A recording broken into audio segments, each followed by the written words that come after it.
उत्तर प्रदेश के बाहुबली अतीक अहमद की पत्नी ने उत्तर प्रदेश के सीएम योगी आदित्यनाथ को चिट्ठी लिखी है और अपने पति की जान बचाने की गुहार लगाई है।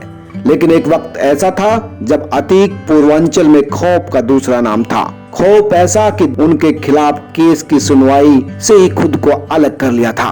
खौफ ऐसा था कि 10 जजों ने तो उनके केस की सुनवाई से ही खुद को अलग कर लिया था। इस वक्त अतीक अहमद गुजरात की साबरमती जेल में बंद है, लेकिन हाल ही में प्रयागराज में हुए उमेश पाल मर्डर केस के चलते एक बार फिर से वह चर्चा में है।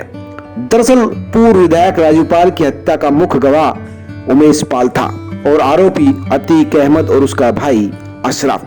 दोस्तों, आज हम आपको बता रहे हैं कि अतीक अहमद कैसे उत्तर प्रदेश में खौफ का दूसरा नाम बना, कैसे उसके सामने नेता चुनाव लड़ने से बचने लगे और जज उसका केस सुनने से। दोस्तों, इस साल 1979 था। इलाहाबाद जो अब प्रयागराज है, वहाँ की चकिया का रहने वाला एक लड़का 10वीं क्लास में फेल हो गया। उसके पिता फिरोज अहमद तांगा चलाकर किसी तरह से परिवार का पेट भरते थे। इसी बीच 17 साल का अतीक अहमद बदमाशों की संगत में पड़ गया। अब उस पर जल्दी अमीर बनने की सनक हावी हो गई और इसी के चलते वह लूट, अपहरण, रंगदारी करने लगा। वारदात अंजाम देकर पैसे वसूल करने लगा। इसी साल अतीक पर हत्या का केस दर्ज हुआ। दरअसल उस वक्त इलाहाबाद के पुराने शहर में चांद बाबा का खौफ हुआ करता था। आम लोग नहीं बल्कि पुलिस और राजनेता भी चांद बाबा से परेशान थे। ऐसे में अतीक अहमद को दोनों को साथ मिला। पुलिस और राजनेता दोनों चाहते थे कि चांद बाबा का इलाज हो और अतीक को नेताओं और पुलिस का साथ क्या मिला। 7 सालों में ही अतीक चांद बाबा से भी ज्यादा खतरनाक हो गया।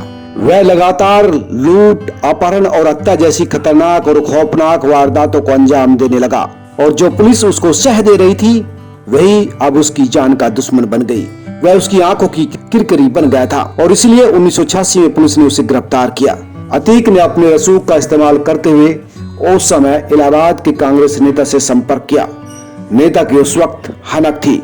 नेताजी ने दिल्ली तक पहुंच बनाई और काम हो गया। दिल्ली से फोन आया और अतीक जेल से बाहर आ गया और धीरे धीरे इसी तरह से नेताओं के इशारे पर वो अपराध की दुनिया का बेताज बादशाह बन गया।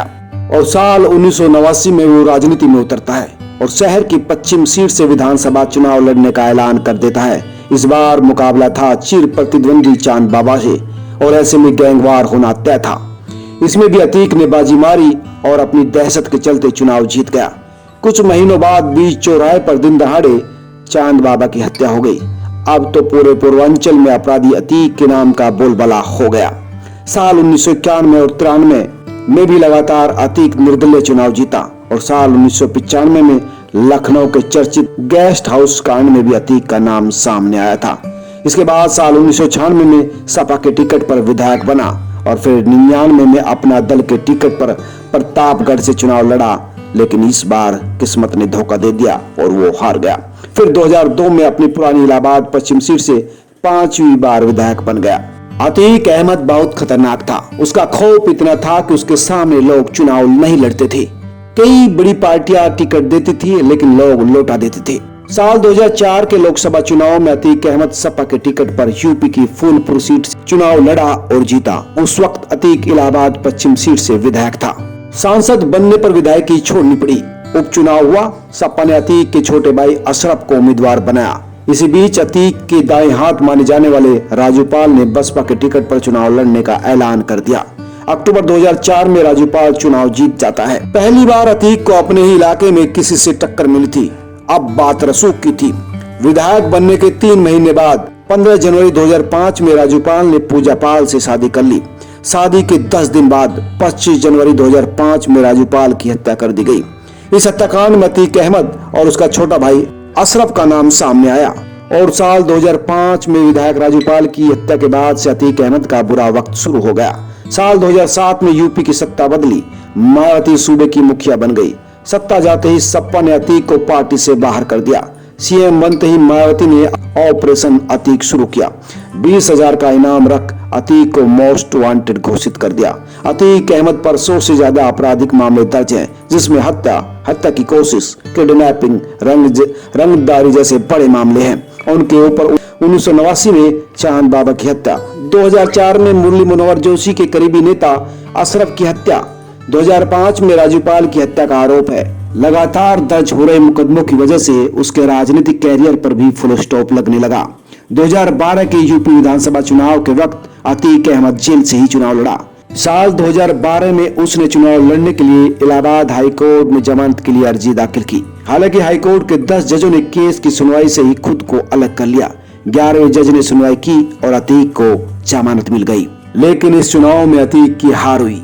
उसे राजूपाल की पत्नी पूजा पाल ने हरा दिया। 2014 के लोकसभा चुनाव में भी उसने समाजवादी पार्टी के टिकट पर श्रावस्ती से चुनाव लड़ा, लेकिन बीजेपी के दद्दन मिश्रा से हार गया।